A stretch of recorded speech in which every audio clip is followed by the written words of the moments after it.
what would really happen. That's one view one can take. The other view one can take is if things were to start really happening good and things were to turn out positive, then the opportunities could be very, very large. And which is why we believe players like us who have such deeper penetration, very strong relationship, right, and a presence for last 20, 25 plus years across the country, we see that as an emerging opportunity. So whether you take it from a perspective of things will take longer to improve, or you take from a perspective of, things will start to improve very, very dynamically post another couple of months, I think in both situations, we want to remain adequately capitalized. So we are very clear in our minds that, we would need capital going forward for either reason. And therefore, doing a capital raise at this hour is the best thing to do. So far as the overall industry, as you talked about balance sheets being put out, etc., I think all of us are getting ready to say that, let's raise as much money that the balance sheet allows us to raise so that you're able to meet all liability on time. You're able to ensure the interest is serviced well, and you're able to kind of maintain the fixed cost as to be maintained during this period. And if things were to change again positive and we need money for disbursement, then we are not looking at money on that day. So I think it's being prepared for future is what all of us are trying to do, and that's exactly what we've done either.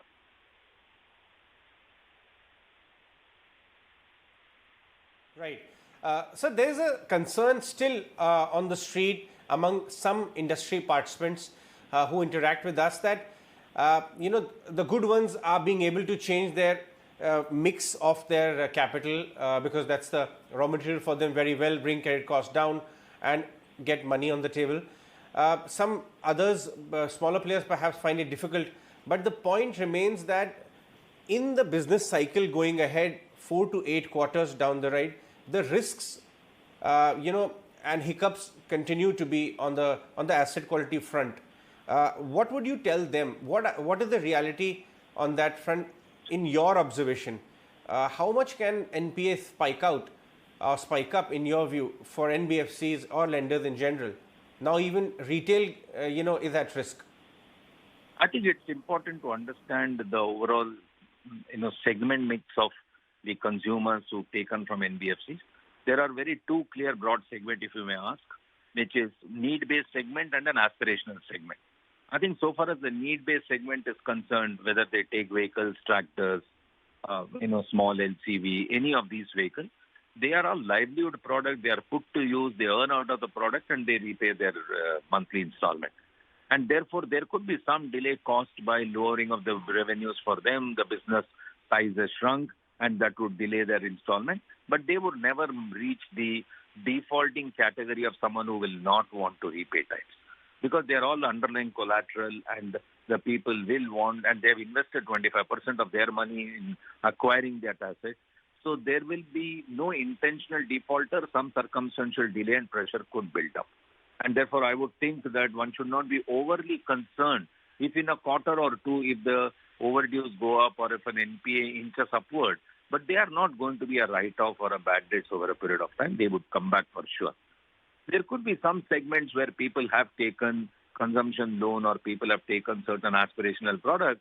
And if their revenue was to shrink and could take longer to repay, they could be in a situation where they may want to kind of, come back and surrender the asset, or they may take much longer because if their earnings take longer to start earning, they may take much longer to repay. Again, my word of warning would be, please do not equate NPA equal to bad debts. These are circumstantial delays and not intentional defaults by consumer.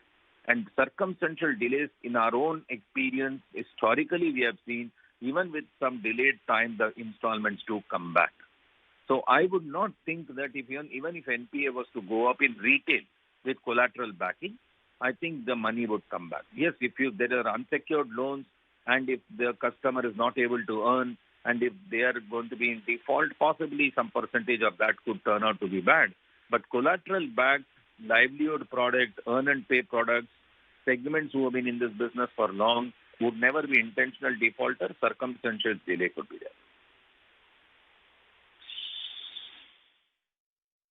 Very good point, sir. Thanks very much for bringing that point out because sometimes many of us actually start, mixing the two up because there are write backs, and as circumstances improve, that money keeps on coming back. So lastly, I would like you to leave us with some numbers. How many branches across the country have reopened? What's the feedback on ground?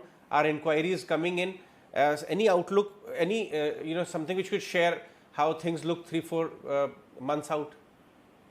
So, as I said, we have about 1,003 branch which is open. Another 160 branches are getting ready to be open. So, out of our 1,300 branches, close to 1,200 branches would already be up and working by mid of June. So, which is a very large number. And the other 100 branch that is yet to be opened would not be in the red zones and could take a little longer. As otherwise, more than 90% or 85% of the branches would be open, up and working. Of the workforce, on a select basis with less number of people in each branch is what we have directed them to be. But still, about 50% of the workforce is already engaged in the activity on a rotational basis.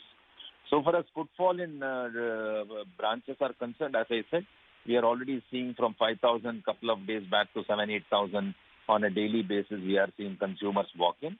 I would very strongly think June will be a turnaround month in as far as inquiries are concerned and people asking for credit, including people being able to repay, because the harvest money is come in and they are repaying their installment. So I think June would see a good turnaround and happy times in terms of sentiments turning positive. Right. On that very optimistic, balanced view, I will let you go, Mr. Iyer. Always great to have your insights on the channel. That is Mr. Ramesh Iyer of Mahindra Finance talking about the decision of the rights issue, shoring up their balance sheet, and also how things are looking much more better off in the month of May and start of the June